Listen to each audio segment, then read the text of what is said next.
అమెరికాలోని నెబ్రాస్కా రాష్ట్రం డిసెంబర్ 6న మహాత్మా గాంధీ సంస్మరణ దినంగా ప్రకటించింది. ఈ రాష్ట్ర రాజధాని లింకన్లోని గవర్నర్ కార్యాలయంలో మహాత్ముడి విగ్రహాన్ని రాష్ట్ర గవర్నర్ పిల్లెన్ ఆవిష్కరించారు. సిరియా దేశంలో 50 ఏళ్లకు పైగా కొనసాగిన అసద్ రాజవంశ పాలన ముగిసింది. 1970లో హఫీజ్ అల్ అసద్ ఈ దేశంలో అలావైడ్ రాజవంశ పాలన ప్రారంభమైంది. ఇటీవల హయత్ తహరీర్ అల్ షా నేతృత్వంలో దళాలు తిరుగుబాటు చేయడంతో ఈ రాజవంశ పాలన ముగిసింది. ఐక్యరాజ్య సమితి జనరల్ అసెంబ్లీ డిసెంబర్ 21న ప్రపంచ ధాన్య దినోత్సవంగా ప్రకటించింది. భారత్ సహా Liechtenstein, Sri Lanka, Nepal, Mexico, Andorra దేశాలు ఈ తీర్మానాన్ని ప్రతిపాదించాయి. 2024 తొలి ప్రపంచ ధాన్యోత్సవాన్ని ఇన్నర్ పీస్ గ్లోబల్ హార్మోని అనే థీమ్ తో నిర్వహించారు. భారత సాంప్రదాయ ప్రకారం శీతాకాల అయనంతం అంటే ఉత్తరాయణంలో అడుగుపెట్టే రోజును ప్రపంచ ధాన్య దినోత్సవంగా నిర్ణయించారు. వేసవి అయనంతం అంటే దక్షిణాయనంలోకి ప్రవేశించే రోజు జూన్ 21ని అంతర్జాతీయ యోగా దినోత్సవంగా నిర్వహిస్తున్నారు. పినాకా బహుళ రాకెట్ ప్రయోగ వ్యవస్థకు సంబంధించి economic explosives limited, munitions India limited తో రక్షణ శాఖ 2025 ఫిబ్రవరి 6న ఒప్పందం కుదుర్చుకుంది.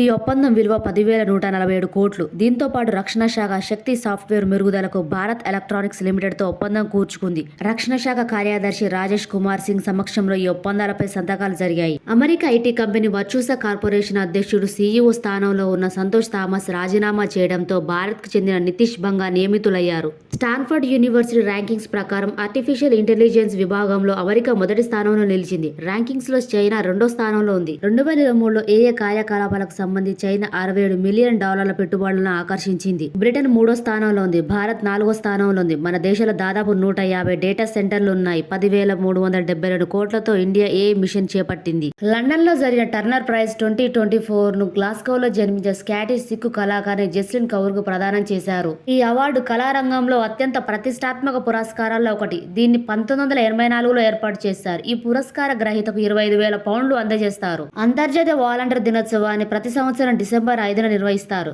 ప్రతిష్టాత్మక Aster Guardians global nursing award 2024ను మరియా విక్టోరియా జువాన్ గెలుచుకున్నారు. ఈ పురస్కారం కోసం 2002 దేశాల నుంచి 78,000 పైగా దరఖాస్తులు రాగా ఈ ఫిలిప్పీన్స్ నర్సును ఎంపిక చేశారు. ఈ పురస్కారం విలువ $2,50,000. గూగుల్ సేఫ్టీ ఇంజనీరింగ్ సెంటర్ ని హైదరాబాద్ లో ఏర్పాటు చేయాలని ఇటీవల గూగుల్ సంస్థ నిర్ణయం తీసుకుంది. తొలి కేంద్రాన్ని టోక్యోలో ఏర్పాటు చేశారు. ప్రపంచం మొత్తం మీద ఇది 5వ కేంద్రం. రాష్ట్రంలోని వ్యవసాయ, ఉద్యానవన ఉత్పత్తిదారులకు మార్కెట్ అనుసంధానాన్ని మెరుగుపరచడం కోసం అరుణాచల్ ప్రదేశ్ మిషన్ అరుణ్ హిమవీర్ ను ప్రారంభించింది. 2024 organization for the prohibition of chemical weapons the Hague అవార్డును ఇండియన్ కెమికల్ కౌన్సిల్ కి ప్రదానం చేశారు.